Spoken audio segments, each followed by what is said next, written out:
Assalamualaikum warahmatullahi wabarakatuh. Waalaikumsalam warahmatullahi wabarakatuh. Sahabat Prodi Ilmu Agama Islam Program Magister dimanapun Anda berada. Salam, semoga selalu dalam keadaan sehat dan diberikan keberkahan oleh Allah Subhanahu wa Ta'ala. Alhamdulillah, pada kesempatan kali ini Prodi Ilmu Agama Islam Program Magister Fakultas Ilmu Agama Islam Universitas Islam Indonesia akan mengadakan diskusi terkait dengan politik dan peradaban Islam. Alhamdulillah, pada kesempatan kali ini sudah hadir bersama kita, di depan kita 3 orang narasumber yang luar biasa. Baik, pada kesempatan kali ini akan kami sapa terlebih dahulu ketiga narasumber ini yang mewakili dari dosen, mahasiswa, dan tendik Prodi Ilmu Agama Islam Program Magister Fakultas Ilmu Agama Islam Universitas Islam Indonesia. Baik, di sebelah kanan saya ini Mas Joko. Benar Mas Joko namanya kan? Betul. Mas Joko ini beliau merupakan tendik bidang akademik di Prodi Ilmu Agama Islam Program Magister. Begitu benar Mas Joko? Betul. Kita akan berbicara lebih kurang 20 menit ke depan bersama-sama. Dan juga sudah hadir bersama kita Bapak Zulkifli. Ya. Begitu ya Pak? Benar. Assalamualaikum Bapak, sehat? Waalaikumsalam. Sehat. Waalaikumsalam. Beliau merupakan dosen di Prodi Ilmu Agama Islam Program Magister Fakultas Ilmu Agama Islam Universitas Islam Indonesia yang luar biasa dan dikenal sama teman-teman mahasiswa memiliki kemampuan yang baik dalam berdiskusi. Baik, berikutnya narasumber kita yang ketiga ini mewakili mahasiswa. Assalamualaikum Mbak Bella. Iya, waalaikumsalam. Waalaikumsalam Mbak Bella. Gimana kabar Mbak? Sehat? Alhamdulillah sehat. Alhamdulillah sehat. Tadi dalam perjalanan ke kampus itu ada sedikit kemacetan Mbak ya? Iya. Mungkin itu ada isu-isu politik yang terbawa ya, ketika dalam tema kita juga ini mendiskusikan kaitannya dengan politik dan Islam.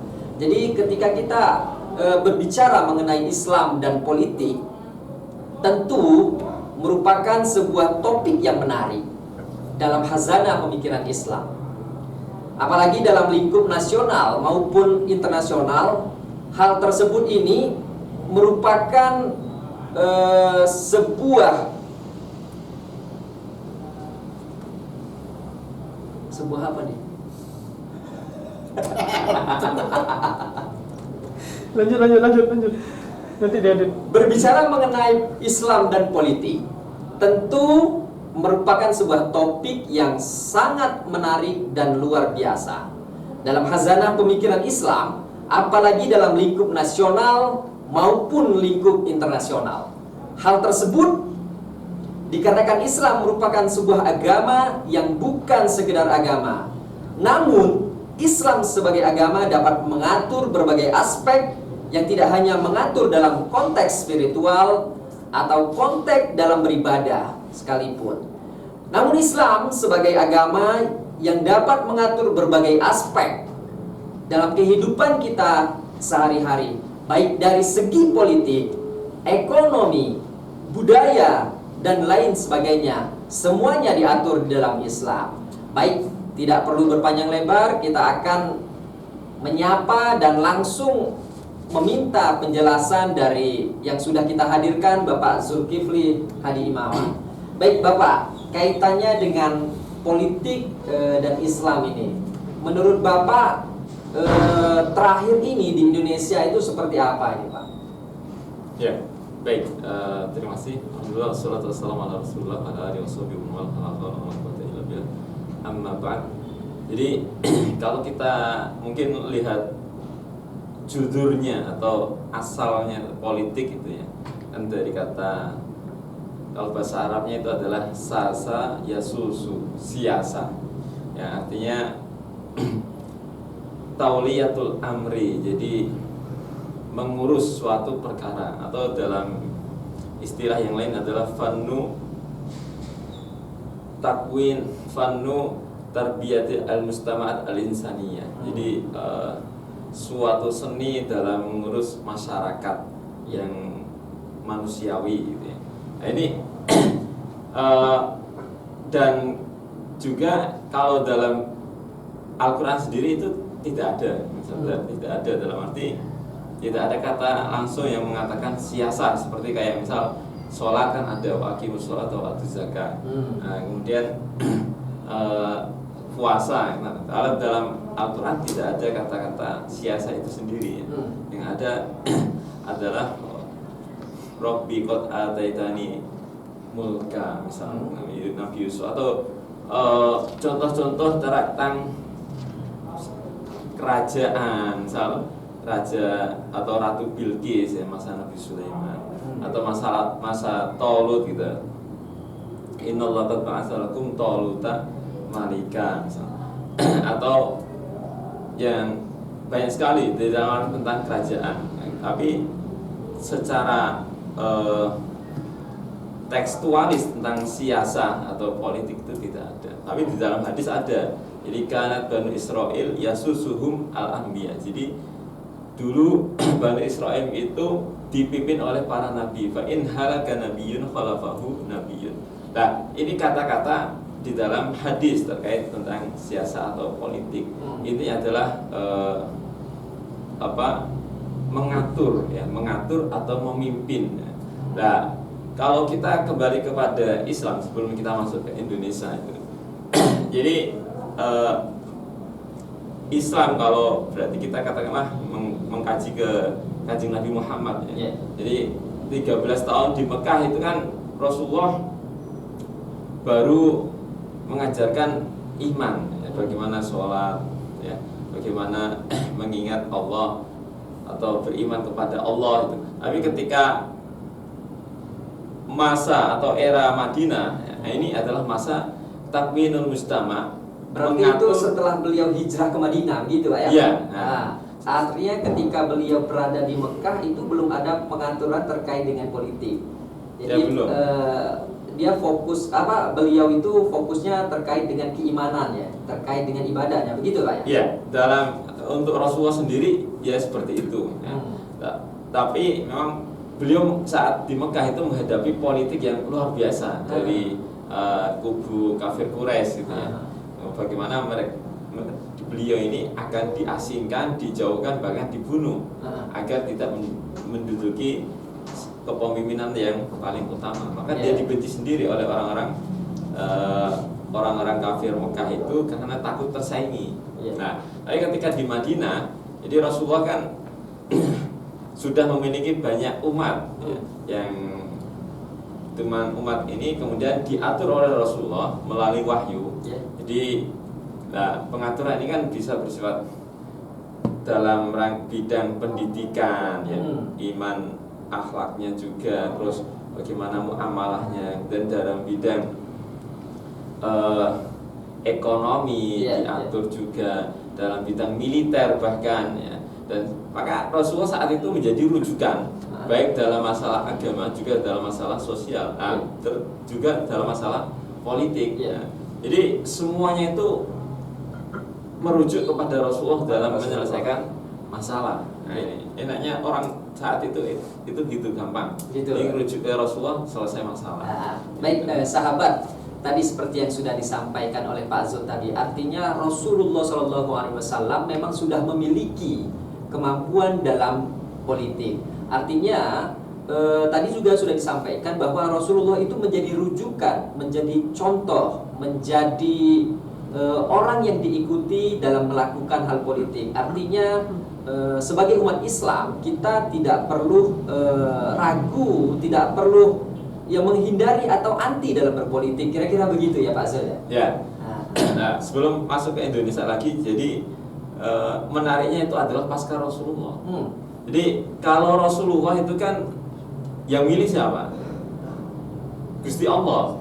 Jadi Allah kan langsung ya. Huwallazi ba'atsa fil ummiyina rasulan minhum yatlu 'alaihim ayati wa yuzakkihim wa yu'allimuhumul kitaba wal hikmah. Jadi ini adalah pilihan Allah, bahkan pilihan dari 124.000 nabi, kemudian dari 315 dan dari 25 dan yang terakhir itu Kanjeng Nabi. Ini dia sebagai pemimpin, sebagai nabi itu ada semua pada diri Rasulullah. Nah, yang menarik itu adalah pasca Rasulullah, politik pasca Rasulullah. Jadi kalau masa Rasulullah gampang. Ya. Siapa jadikan pemimpin? Ya Rasulullah, karena udah pilihan Gusti Allah kan. Ya. Nah itu. Jadi pasca Rasulullah ini, maka ketika Rasulullah itu meninggal, Ya. seakan-akan udah selesai. Jadi untuk menemukan orang ya penerus yang Sosok yang seperti Rasulullah seperti itu, ya. nah itu nggak ada. Ya. Makanya sempat hampir terpecah, ya hampir terpecah dalam arti masyarakat saat itu udah mulai gontok-gontokan lagi, udah mulai perang lagi. Ya. Jadi katakanlah antara muhajirin berarti kalau sekarang itu ya kayak Mas Rian ini muhajirin ya dari Palembang ke sini, Pak Joko, saya sendiri juga. Iya. Ini Mbak Bella juga termasuk Pak ya? Nah. Aslinya mana Mbak Bella? Batam. Wah, ini malah lebih jauh lagi Iya, malah. iya.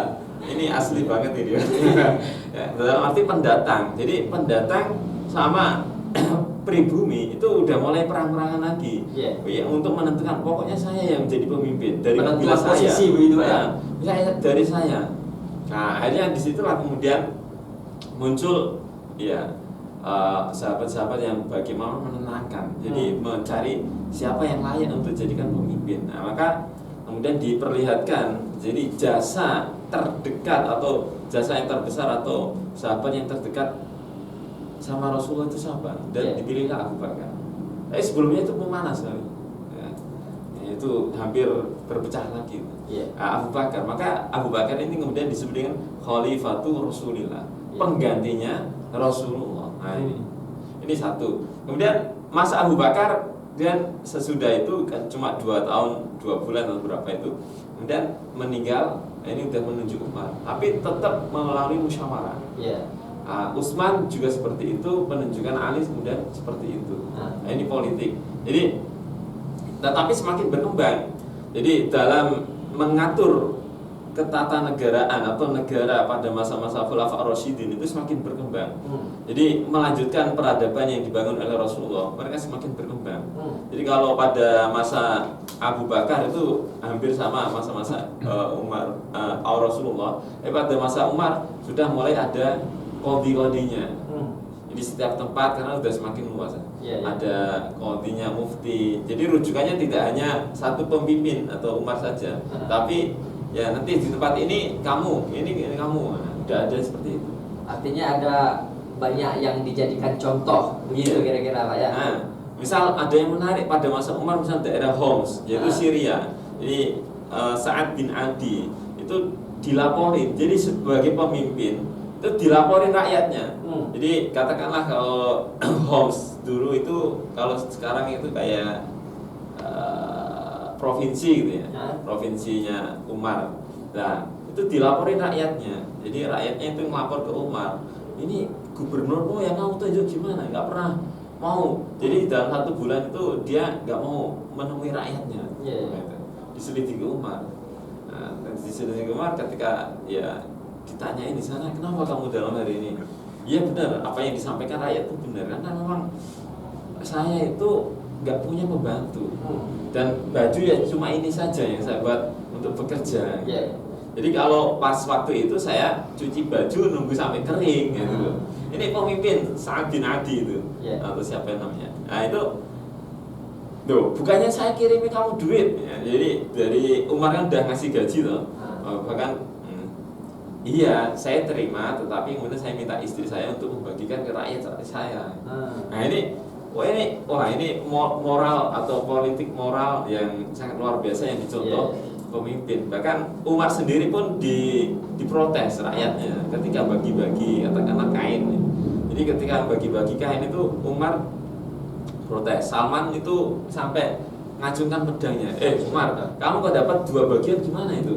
Kamu bagikan saya cuma 1 kain. Apa itu termasuk politik bagi-bagi gitu? Nah, iya. Dan kamu bagikan ke rakyat cuma satu kok kamu dapat dua. Nah. Itu diprotes dengan pedang. Iya. Itu. Tapi ini kayaknya tidak cocok dengan di Indonesia. Gitu ya. Kayak budaya Arab yang pakai pedang dulu Iya, iya, ya. iya. Nah, tapi kemudian Umar bilang, nak kamu berdiri. Nah, ini anaknya namanya Abdullah bin Umar. Tolong jelaskan. Iya, Bapak dapat satu, saya juga dapat satu karena Bapak itu orang tinggi. Jadi jatah saya kasihkan ke Bapak. Akhirnya dijahit, akhirnya biar Umar. Oh gitu ya. Sami'na wa ata'na ya Umar. Sampai seperti itu gitu. Ini politik yang dicontohkan Umar. Dalam arti perkembangan politik dari masa Umar ini luar biasa. Iya. Jadi tapi menariknya itu ya belum ada istana. Baik Pak Zul, sebelum dilanjutkan Mbak Bella, jadi kaitannya dengan politik tadi kan sudah dicontohkan oleh semenjak Rasulullah SAW masih hidup hingga ke para sahabat sampai tadi diceritakan oleh Pak Zul tadi kaitannya dengan Umar bin Khattab tadi sudah menjadi sosok yang memegang kebijakan atau orang yang berkuasa saat itu yang sudah menjadi pemimpin dan memberikan contoh-contoh yang baik dalam berpolitik. Nah, Mbak Bella sebagai seorang mahasiswa di program S2 Fakultas Ilmu Agama Islam ini, Mbak, kira-kira seperti apa nih, Mbak, menurut Mbak Bella kaitannya dengan politik yang dilakukan oleh Rasulullah SAW hingga ke Umar bin Khattab tadi, Mbak? Nah, dengan apa yang telah dijabarkan dan dipaparkan oleh dengan apa yang telah dipaparkan oleh Pak Zul tadi terkait bagaimana masa khalifah dan masa politik pada zaman Nabi dan para sahabat-sahabatnya. Di sini dengan apa yang saya ketahui bahwasanya Islam dan politik itu memiliki kaitan yang sangat erat gitu. Karena menurut Islam sendiri politik itu digunakan sebagai cara untuk menjaga umat Islam. Karena bagi Islam tanpa adanya politik maka umat Islam tidak memiliki kebebasan, terus tidak memiliki kemerdekaan dalam menjalankan syariat Islam. Begitupun sebaliknya gitu. Bagi politik tanpa adanya Islam maka politik itu akan melahirkan suatu masyarakat yang hanya berorientasi kepada kekuasaan, kemudian kepada masalah duniawi saja, sehingga sangat penting sekali menurut saya untuk mengimplementasikan nilai-nilai moral Islam sebagaimana yang telah dipaparkan oleh Pak Zul tadi dalam menjalankan atau mengimplementasikan terhadap dinamika politik khususnya di Indonesia ini sekarang ini. Oke, baik Mbak. Jadi sahabat semuanya, tadi seperti yang sudah disampaikan oleh Mbak Bella tadi, artinya nilai-nilai keislaman itu harus tertanamkan kepada semua pemimpin-pemimpin. Jadi sejak zaman Rasulullah SAW pun itu sudah ditanamkan. Ketika orang mau berpolitik supaya sesuai dengan koridornya, kira-kira begitu ya Mbak Bella. Baik, Mas Joko, ini kita panggil Mas Joko aja nih. Ini yang selalu Joko nih kalau di kampus ini. Jadi walaupun sudah punya anak, beliau ini tetap Joko. Kira-kira begitu ya Mas Joko? Iya. Mas Joko, kalau di kampus sendiri Mas Joko, mahasiswa itu kan dari berbagai macam karakter Mas Joko. Artinya termasuk di antara mahasiswa juga ada yang senang politik, ada yang senang ekonomi. Padahal itu semua dalam satu bungkus Islam, begitu Mas Joko. Nah, kira-kira dari bidang akademik sendiri, pengaturan terkait dengan politik Islam atau sejarah peradaban politik Islam itu seperti apa Mas Joko? Baik, terima kasih Mas Rian. Sebenarnya dalam dunia pendidikan ataupun dalam dunia kampus ya, kita mengenal adanya badan eksekutif mahasiswa, ada organisasi-organisasi kemahasiswaan yang pada dasarnya itu adalah untuk mengajarkan kepada mereka untuk bisa berperan aktif dalam kegiatan-kegiatan kemahasiswaan, bahkan dalam dunia politik sekalipun. Dengan adanya badan-badan eksekutif mahasiswa tadi ataupun lembaga-lembaga keorganisasian mahasiswa tadi, mahasiswa dilatih untuk bisa berperan aktif ataupun dapat melihat sisi politik dalam kegiatan-kegiatan untuk menyelesaikan permasalahan-permasalahan yang berkaitan dengan kemahasiswaan, dunia sekitar ataupun masyarakat yang ada di sekitaran kampus ataupun di sekitaran pribadi mahasiswa itu sendiri. Jadi dengan adanya organisasi-organisasi itu kita belajar untuk berpolitik, mahasiswa juga dilatih untuk berpolitik, sehingga nanti tidak hanya bertumpu pada kegiatan pendidikan formal saja di dalam keakademisan saja, tetapi juga dilatih untuk bisa berperan aktif dalam keadaan perpolitikan di luar. Artinya pihak kampus pun, pihak akademik dalam hal ini memfasilitasi mahasiswa, kira-kira begitu ya Mas Joko. Memfasilitasi mahasiswa dalam hal apa ya, termasuk dalam wadah-wadah diskusi, seminar dan lain sebagainya, yang itu bisa menambah pengetahuan atau meningkatkan apa yang sudah dimiliki oleh mahasiswa kaitannya dengan keislaman dan politik, baik dari segi sejarahnya maupun implementasinya, kira-kira begitu ya Mas. Benar sekali Mas. Ya, jadi tadi yang disampaikan oleh Pak Zulkifli tadi bahwasanya sebenarnya kita di diri kita sudah ada semacam potensi bawaan yang tadi sudah diajarkan sejak kita lahir, mungkin dengan ajaran-ajaran Islam, dengan ajaran-ajaran yang sudah dibawa oleh Rasulullah SAW, sehingga kita implementasi dalam dunia yang sekarang. Betul. Dengan mungkin tadi dihubungkan dengan politik, itu kita tidak banyak menyimpang dari hal-hal yang mungkin hanya berdasarkan atas asas kekuasaan saja, tetapi kita dilatih untuk tetap mengedepankan nilai-nilai Islam keislaman yang telah diajarkan dari awal itu. Baik Mas Joko, kembali ini kita ke menyapa ke Pak Zul lagi nih. Tadi Pak Zul, artinya kalau kita lihat yang sudah dipaparkan juga oleh Mbak Bella, oleh Mas Joko, Islam itu sebenarnya menjadi wadah nih.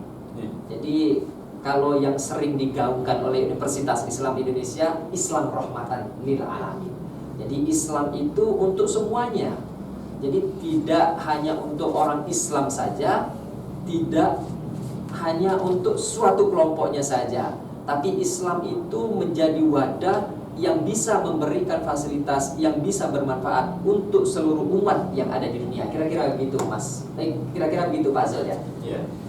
Pak Zul, jadi ketika kita tarik ini ke Indonesia, ini kan kita berada di Indonesia nih Pak Zul. Apalagi kita dalam perpolitikan yang ada di Indonesia ini, ya ada istilahnya itu model-model nepotisme atau korupsi dan kolusi. Nah, kira-kira apakah di zaman Rasulullah SAW ada hal yang serupa, Pak Zul? Tadi kalau yang sudah dijelaskan tadi ada bagi-bagi apa kain tadi ya, yang disampaikan tadi pas masanya Utsman bin Affan. Gimana Pak Zul? Masa Umar bin Khattab. Baik. Jadi perlu kita pahami, politik dalam Islam itu adalah ya sebenarnya dari masa, katakanlah dari awal sampai sekarang itu mesti ada ya, namanya siasat strategi, atau katakanlah kalau kita bicara politik kan berarti bicara sebuah negara. Nah, sebuah negara berarti kan berbicara pada kepemimpinan atau pemimpin itu. Nah, yang menariknya dalam Islam itu untuk menjadi pemimpin itu tidak semua orang. Maka orang, katakanlah kalau misal pemimpin saat ini mau menjadi pemimpin harus mengaca pada dirinya dulu. Mampu nggak? Mampu nggak? Nah, itu. Makanya kayak Abu Bakar, Umar, Utsman, Ali memang udah terlatih masa-masa Rasulullah. Nah, ada sahabat namanya Abu Dar Al-Ghifari. Dia pemberani, dan dia hebat, termasuk orang yang Islam pada masa-masa Mekah itu. Nah, tetapi ternyata Rasulullah berkata ketika dia meminta suatu jabatan kepemimpinan, Rasulullah mengatakan innaka dhaifun, kamu itu mau lemah.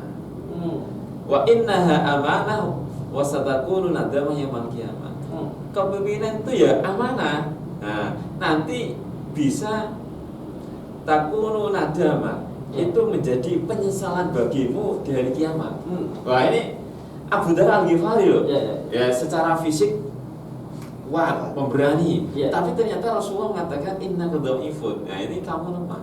Sisi apa itu yang lemahnya beliau itu? Nah, makanya dalam arti itu kita contoh, dalam arti kita boleh-boleh saja terjun ke suatu politik, Ya. tetapi kita harus mengaca diri. Ya. Kira-kira nanti saya bisa nggak memimpin, jadi pemimpin yang baik atau tidak? Nah, itu. Nah, jadi untuk mengaca diri kita. Iya, iya. Memang Abu Dar kalau kita ini berani, misal ketika masuk Islam pertama saja dia langsung bersyahadat. Syahadatnya nggak pelan-pelan, kenceng-kenceng. Asyhadu an la ilaha illallah di Masjidil Haram. Kayak azan gitu Pak Zul. Iya, padahal Masjidil Haram saat itu penuh dengan orang-orang kafir. Iya, iya. Langsung digeruduk, dijotosi, pingsan. Hmm. Sadar lagi, balik lagi, syahadat lagi. Geruduk, jotosi, pingsan lagi. Kayak seperti itu. Nah, orang seperti itu aja dikatakan dhaif. Nah, maka inilah kita mengajak kalau mau menjadi pemimpin sebuah negara itu. Nah, adapun terkait masalah-masalah, benar gak? Apakah ada, misal ada nepotisme atau korupsi, itu di setiap masa ada. Nah, ini menarik lagi adalah masa pasca Khulafa Ar-Rasyidin yang 4 ini. Jadi kalau Khulafa Ar-Rasyidin itu terpilih berdasarkan syura. Ya, syura, musyawarah di antara para sahabat gitu ya. Nah, tetapi pasca ini, jadi katakanlah itu 30 tahun berkuasa, dan pasca Sayyidina Sayyidina Abu Bakar, Umar, Utsman dan Ali. Nah, masa Muawiyah, jadi ketika terpilih tahun 41 Hijriah, ini sudah berubah dari demokrasi musyawarah menjadi kerajaan. Jadi Muawiyah sampai tahun 132 Hijriah, jadi 90 tahunan itu kerajaan. Lagi sama nanti ada Abbasiyah, itu juga kerajaan. Jadi setelah itu tidak ada lagi. Jadi apa? Jadi pemimpin kayak Sayyidina Muawiyah ketika menjabat itu setelah Sayyidina Ali meninggal, kemudian dipimpin oleh Hasan bin Ali. Kemudian ada peristiwa namanya tahkim. Kemudian akhirnya disitulah Hasan bin Ali menyerahkan kepemimpinan dari Kufah ke Damaskus yang dipimpin oleh Sayyidina Muawiyah bin Abi Sufyan.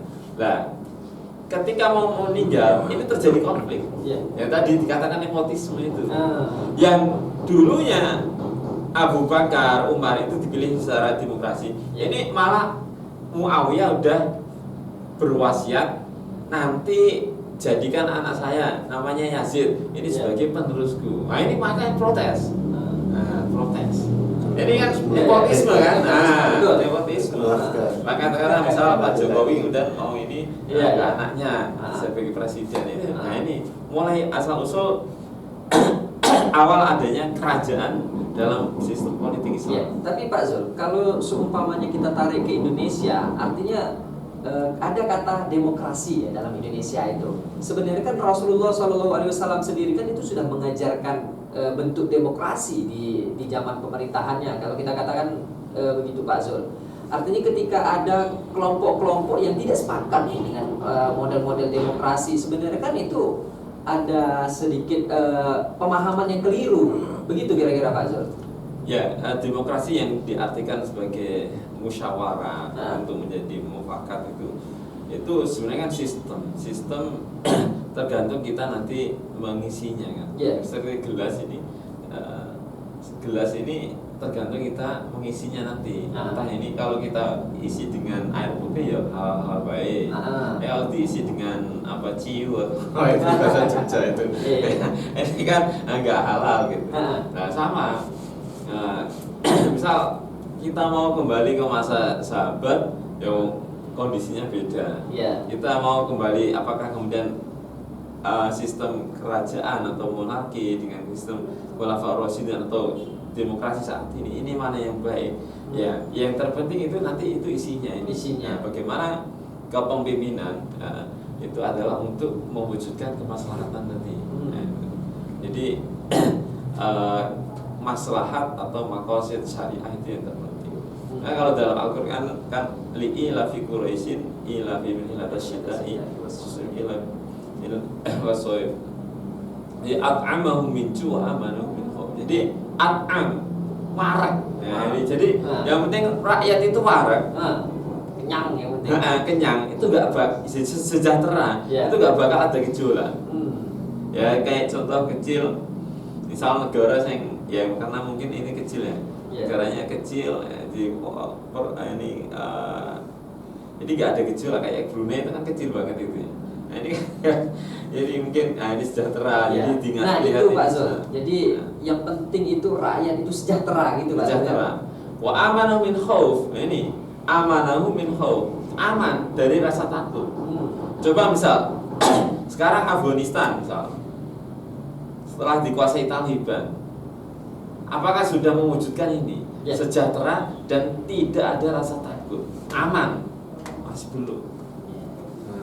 Sampai ada itu kan bagaimana seorang wanita menjual buku ya karena ya ini untuk dapat hidupannya. Jadi wanita malah disisihkan. Itu kan belum ada rasa aman. Jadi sejahtera aman. Nah, ini yang dipraktekkan Rasulullah. Mempraktekkan para khulafa seperti itu. Pak Zul tadi kan sempat menyebut kata wanita ya, Pak Zul. Iya. Jadi kalau sejak zamannya Rasulullah dulu pernahkah dalam pemerintahan itu sampai terakhir ke para sahabat itu dipimpin oleh seorang perempuan itu? Di pada zamannya kapan itu Pak Zul? Ya, kalau untuk kepemimpinan wanita, jadi kalau wanita diberi peran itu ada pada masa Rasulullah. Ini kan Rasulullah kan tidak kemudian kalau sekarang udah ada susunan organisasi seperti itu ya. Dulu kan enggak, yang penting berperan saja. Ya, ada yang menjadi perawat perang, ikut perang juga ada. Ikut jadi umumilhan itu yang masuk menjadi komandan atau pasukan dalam perang itu. Nah itu pada masa sahabat itu udah ada, menjadi perawat ada, menjadi ya pokoknya ikut serta dalam semua lini kehidupan. Kayak Sayyidah Aisyah coba, itu kan maha gurunya para sahabat setelah Rasulullah. Karena hadis-hadis Rasulullah tentang keluarga, katakanlah tentang hubungan badan, tentang mandi, tentang ini, itu kan yang tahu kan cuma orang dalam toh. Nah, kayak kata Sayyidah Aisyah, itu yang meriwayatkan Sayyidah Aisyah. Nah, hadis-hadis itu tersebar dari mana? Ya karena sahabat ngaji kepada Sayyidah Aisyah. Ini berarti kan katakanlah jadi profesor gitu ya. Katakanlah profesor hadis atau profesor kalau dulu ya, kalau sekarang kan katakanlah profesor. Jadi Sayyidah Aisyah ini orang maha guru luar biasa. Sahabat, nah kali ini kita kembali ke Mbak Bella. Mbak Bella, kalau menurut Mbak Bella seorang perempuan itu memimpin, boleh nggak itu Mbak? Kalau tadi sudah dijelaskan oleh Pak Zul, di Aceh itu 59 tahun itu dipimpin oleh seorang perempuan. Gimana Mbak Bella? Baik, menurut saya pribadi ya Pak, terkait tentang kepemimpinan yang dipimpin oleh seorang perempuan ya. Dengan isu-isu sekarang yang membahas tentang kesetaraan gender antara kedudukan perempuan dan laki-laki gitu. Menurut saya pribadi tidak masalah untuk seorang perempuan untuk menjadi seorang pemimpin, sebagaimana yang telah dikatakan oleh Pak Zul tadi, untuk menjadi seorang pemimpin merupakan sesuatu yang tidak mudah, gitu ya. Dan itu harus melihat kriteria dari dirinya sendiri. Kemudian apabila seorang perempuan ingin menjadi seorang pemimpin dan apabila dia bisa bertanggung jawab terhadap kewajibannya, kemudian memang dia mempunyai jiwa-jiwa leadership. Dan dia berani, kemudian dia bijaksana, maka tidak masalah menurut saya pribadi untuk seorang perempuan menjadi seorang pemimpin. Artinya yang dikedepankan itu kemampuannya Pak ya, bukan kemauannya. Nah ini kan kalau kita lihat fenomena yang ada di Indonesia ini kan lebih mengedepankan kemauan, bukan kemampuan. Kira-kira begitu ya Mas Joko? Mungkin begitu, iya. Jadi yang disampaikan Mbak Bella tadi, kita memang dalam hal ini perempuan untuk dijadikan sebagai pemimpin itu memang didasarkan atas kemampuan yang dimilikinya. Kalau dia mampu, ya mungkin tidak ada salahnya juga untuk dijadikan pemimpin. Tapi juga karena memang kodratnya juga perempuan mempunyai tanggung jawab dalam lingkup keluarga, mungkin ya perlu dipersiapkan dengan sebaik-baiknya untuk perempuan itu menjadi seorang pemimpin. Ya, jadi kalau coba kita lihat, saya masih ingat yang kajiannya Prof. Nasaruddin Umar ketika di Masjid ulil gitu ya. Nah, Di dalam Al-Quran sendiri itu disebut ya katakanlah kisah Ratu Bilqis. iya. Bilqis kan perempuan. Iya. Nah, kenapa kok disebut ratu di situ? Nah, Apakah ini isyarat kan? nah, Nah, dalam arti isyarat bahwa perempuan bisa saja menjadi seorang ya pimpinan besar gitu. iya, iya. Ya mungkin itu katakanlah disebut di dalam Al-Quran kalau di situ tidak ada ibro-ibronya. Iya, Nah, iya. gitu. Jadi ini kalau bahas kepemimpinan perempuan memang itu pastinya ada pro dan kontra. Iya. Jadi ya kalau kembali lagi ke tadi ya, jadi kalau mau jadi pemimpin tadi kata dulu. Iya. Nah, gitu. Harus- Kata dulu. Harus ngocose. Nah, antara mau dan kemampuan. Harus punya kemampuan ya Pak Zul. Kemampuan dan kemauan. Ya itu tadi seperti yang saya sampaikan ke Mbak Bella tadi, artinya yang dikedepankan itu kemampuannya bukan kemauannya, gitu Pak Zul ya. Iya. Baik sahabat semuanya, pada kesempatan kali ini kita sudah berdiskusi panjang dan lebar sekali ini kaitannya dengan Islam, kemudian peradaban politik Islam dari zaman Rasulullah hingga ke Indonesia ini, pemirsa dimanapun Anda berada. Jadi oleh karena itu sebagai kaum muslimin maupun kaum muslimat, ini perlu memperkuat persatuan ini. Persatuan ini memang harus kita jaga, harus kita perkuat, baik itu dari orang-orang muslimin itu sendiri atau antar umat beragama. Ini harus kita jaga dan kita kedepankan. Kemudian ini untuk menjaga uswah Islamiyah dan persatuan tersebut tidak akan terjadi apabila tidak ada yang menjaganya. Nah, siapa yang menjaganya? Ya kita semuanya yang menjaga persatuan tersebut. Baik itu mahasiswa, dosen, tendik dalam lingkup yang ada di kampus. Kira-kira begitu sahabat semuanya. Baik sahabat semuanya, tadi juga sudah disampaikan bahwa seseorang yang mau terjun sebagai pemimpin, mau terjun berpolitik, tentunya tidak lepas dari nilai-nilai keislaman yang harus tertanam di masing-masing diri mereka yang akan melakukan politik tersebut. Baik, demikian diskusi singkat dari kita pada kesempatan kali ini. Terima kasih kami sampaikan kepada Pak Zul, Yes. kepada Mbak Bella, kepada Mas Joko. Semoga ini semuanya bermanfaat dan jangan lupa untuk subscribe channel dari Prodi Ilmu Agama Islam Program Magister. Terima kasih dari kami. Salam. Assalamualaikum warahmatullahi wabarakatuh. Waalaikumsalam warahmatullahi wabarakatuh.